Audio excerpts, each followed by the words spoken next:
As we kick off Drowning Impact Awareness Month, Team 12's Trisha Hendricks has a very important story today. She witnessed a touching reunion between a Mesa electrician and a Valley man whose life he saved 26 years ago. I heard a voice in my head that told me to run. SRP substation electrician Jacob Petersen talking about his own personal experience, saving a little boy's life when he was only 15 years old. I felt strongly that I needed to run as fast as I could. It happened when he was on his way to help a mom of four clean her pool out. And as I was coming up to the house, I could hear a woman scream.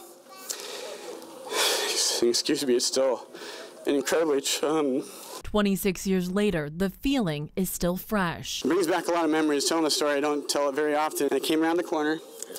Coulter Conway, oh my gosh. How you doing, man? Little did Jacob know Coulter was about to surprise him here. This is Coulter Conway. They haven't seen each other since Coulter's wedding 5 years ago.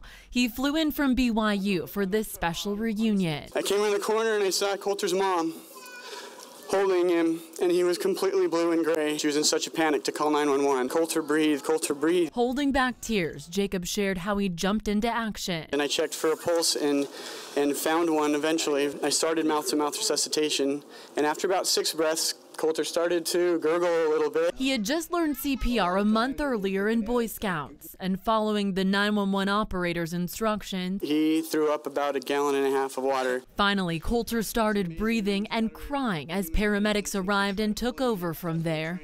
As you can see today, Coulter is doing great. I had no idea he was going to be here today, and it's such an amazing thing. An emotional reunion, one that emphasizes the importance of CPR. I encourage everybody to be certified and to be trained and be ready and pay attention and take it seriously. It's good to see you. Trisha Hendricks, 12 News. Wow. Really brings it home. It does. You know, if you do know that skill. And in fact, several Valley fire departments, along with SRP and the Drowning Prevention Coalition of Arizona, are offering free CPR classes this month. For more information, go to preventdrownings.org.